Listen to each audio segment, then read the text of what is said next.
Welcome to Coffee with Spirit, the podcast where we delve into the mystical world of spirit babies, mediumship, and energy healing. Join me as I share stories and lessons from the spirit realm with a bit of New York realness to enlighten and inspire you on your spiritual journey.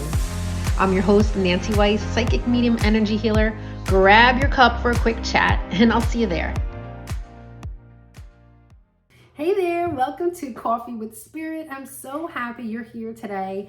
I wanted to do something a little bit different, and I wanted to share the story of how we created our family. Because I realized I've had some new clients lately, and they didn't know the story of how we got our two little girls, or how we had our two little girls. And I wanted to share because in the past, this has been a really educational thing for a lot of people, but something that they may have never heard of before, but it's actually inspired other women, clients that I know, to go do the same thing so that they could have their family. So that is what I want to share with you today. And it kind of goes back to when Chris and I got married. So my husband Chris and I met when we were 39, turning 39, and which is kind of later in life for a lot of people, right? Neither one of us had children, and we knew that we wanted children. So we kind of say we were on a fast track in our relationship. We got married, we met in 2013 and got married in 2015. So we kind of did things quickly. We knew we were each other's person. And so we started to work on conceiving about a year before, maybe 10 months before we got married. I wanted to give it a shot before we would maybe probably start IVF. And I say maybe probably is because for years and years, I told myself that I would most likely need IVF to have children. Because here I was like, in my 30s, I kind of had that mindset, that you hear a lot. It's like that biological clock is ticking, so here I am 35, 36, 37. I don't even have a boyfriend at this point, let alone am I, think about children happening. So we met at that time, we tried on our own and nothing happened. And we were in New Jersey at the time. And then we were getting married and we kind of decided, we didn't kind of decide, we were like, you know what? We should move down south because the houses are cheaper. Because we were looking for a house and we couldn't find a house. They were just ridiculous if you know the housing market. And here we are deciding to move, of all places, from New Jersey to Georgia. Right? So random, so random, because we didn't know anybody in Georgia. No offense, but when I thought about Georgia as a person in New Jersey, I was thinking like farms and stuff for some reason. But we go visit this beautiful town called Alpharetta, absolutely gorgeous, kind of like a tech center, lots of IT companies and stuff like that. And it was gorgeous. And so we just decided to move down. And we shocked the hell out of everyone. People were like, what the heck is this about? But we decided to do it. So we moved down in 2015, and literally 3 days after we got married, I was starting IVF. We had gone for some preliminary testing. I was waiting for that next period, and we jumped in. I was like, I don't want to go on a honeymoon. I just want to stop. I just want to start IVF. And because I think I was 40 at that point. Now, just as a side note, I don't suggest anybody do this. If I were to go back in time, I definitely would not have skipped a real honeymoon to go on IVF. I would have also tried naturally longer. But my story is how it is for a reason. So fast forward into that, I go through 4 rounds of egg retrievals, and after each egg retrieval, I have a transfer. 2 embryos, 3 embryos. And we do that for about, 18 months, and it did not work. I did have one kind of loss early on, but that was it, and nothing else was happening. So we couldn't really decide. We had talked about adoption. The whole egg donor thing always comes up. And At that point, I started connecting with my spirit baby. I started connecting with Luna. I didn't know how we were going to get pregnant. I was a spiritual fertility coach at the time and healer. So I was really working on my mindset. I was really working on my energy. I knew that I would be a mom 100%. I had 100% faith. I just didn't know how it was going to happen. And I kind of just let the universe lead me. I wasn't banking on it happening naturally. I wasn't banking on IVF. I really had no idea at that point.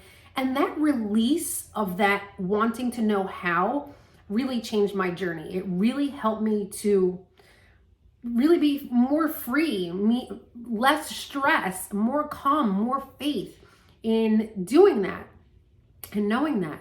So I made it a point that my job was to connect with my spirit baby. And so I would connect with Luna, before pregnancy. I saw what she looked like. I saw what she acted like, her personality, and all those incredible things. And I did that every day.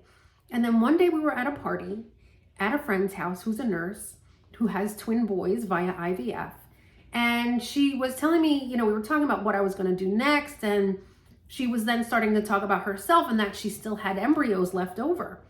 And she was very torn about what to do with them. And she said, yeah, did you know? She's like, we're probably just going to keep them frozen. She was, did you know that some people donate them? And my jaw dropped because I had never heard of embryo donation before. Never heard of it, even though I was a fertility coach and doing all kinds of stuff like this. You heard about egg donors, you heard about sperm donors, surrogacy, everything else. But 6 years ago, no one was really talking about embryo adoption, embryo donation. And my eyes absolutely lit up. And I went home and talked to Chris about it. And the both of us were very intrigued. I think I might have started Googling it. I'm not sure. But I started looking up all these things about embryo donation and how it happens and how you could, there were forums about it on Facebook. So we were super excited about this because something just felt right about it. I think it could be partially my husband is adopted from birth. I'm not sure, but it was the intuition of knowing like, yes, this sounds amazing. And so after my last failed transfer and we went back for our visit with our endocrinologist, I said, hey, they're a huge place in Atlanta. I said, do you guys do embryo donation, embryo adoption? And they're like, yeah, we do that. And I'm like, well, why the hell didn't you tell me about this? And I don't think it's mentioned as much. I don't know if it's because of cost, because it was very inexpensive for us. It cost me about $1,500 for 2 embryos at that time. Now, that was 6 years ago. I know it gained in popularity, so it may be very different now. But we were able to do it through our fertility clinic. And they basically gave us these different profiles of these couples that had these embryos. And it told you their height, their build, their school education, what they like to do for a living. And we got one and the profile made us cry. It just was incredible. One of the things about the donor, the female donor, and what's interesting is that this couple also used an egg donor themselves. So it wasn't just the husband and wife here, it was also an egg donor that helped make these embryos. The egg donor talked about how much she loved to run, which my husband is a competitive runner, has been his whole life, and he's a running coach now. And she also talked about being an interior designer and being an entrepreneur and having her own business, which is what I do. And everything just was amazing about this. So we decided to go ahead and say yes to it. We went through some legal papers. We had a visit with a psychologist to talk about what it's like to have a child that is not genetically yours, et cetera, and we were approved. And we had an IVF transfer, and 10 days later, I found out that I was pregnant with Luna, my first daughter. And I think it was shortly after that I found out that at that point of her transfer, she was frozen for 13 years. 13 years. I believe it's February 2nd, 2004 is when she was created, along with this other group of embryos. And it was just wild to think about that she had been sitting there for 13 years. My husband lived in Ohio at the time. I was in New Jersey at the time. And to think about all this coordination, all of our reasons for just upping and leaving to Georgia, that these babies were just waiting for us. I truly believe that. And I call them my little Georgia peaches. But 2 weeks, I think maybe 2 weeks after I found out I was pregnant, we were like, overjoyed, still scared, of course. I get a call from the IVF clinic and the nurse saying, hey, I just want to let you know I have one more embryo in this group. I think there were 5 at the time. She says, I have one more. Would you like it? And I was like, oh my God, yes, I would, because this would be Luna's genetic sibling. And I felt that that would be important for her. Not that it's a must-have, but I loved that. And so we said yes to that embryo, who remained on ice for another 2 years, or I think less than that, because my girls are 2 years apart. And we had that next transfer in 2019, and Ayla, my youngest, was born in January 2020. So here I have these 2 incredible babies via embryo adoption, and it's nothing that I could have ever imagined. It couldn't have even been on my radar all the time in all my years of, knowing that I wanted to be pregnant, knowing that I wanted to be a mom. And again, she was frozen for 15 years, and it's just mind-boggling. I think we need to remember that there is so much being orchestrated on the other side, so much being orchestrated with divine timing, the universe, synchronicities, everything. Thinking about Chris and I, Chris wasn't even in New Jersey for 12 years prior to me meeting him. He lived in a whole other state and had just come back to visit after a high school reunion. And when he came back and went to that high school reunion, he was like, oh man, you know what? Jersey's my home. I think it's time to make a move. And he moves to Jersey. And then I meet him.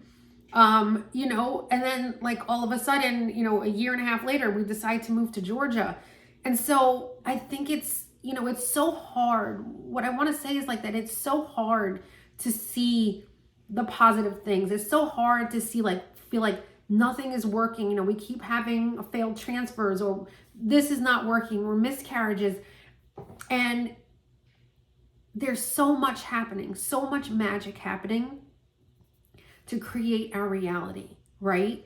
Our job is to believe, to remain focused, to keep our mindset, our faith, our hope up and high. And it's just kind of funny to say it like that, but to keep ourselves in that state, in that receptive state of knowing that things that may seem impossible are actually possible. Things that we never dreamed of can happen. Things turn out better than we could have even hoped. And I want to share that today. I want to remind you of that today. To always keep your heart open, your mind open. You have no idea what is available and what the next thing that could be, or what could happen. Somebody that's been trying, let's say, for IVF for so long and thinks that that's the only way, can all of a sudden become pregnant on their own. Somebody that's 46 can become pregnant naturally. All these things are possible. It's all about belief and holding on to that incredible faith and knowing that God, the universe, works in these mysterious ways to really create the best outcome for us.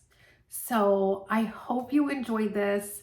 I'm sending you so much love and light, and I'll see you next week. Bye.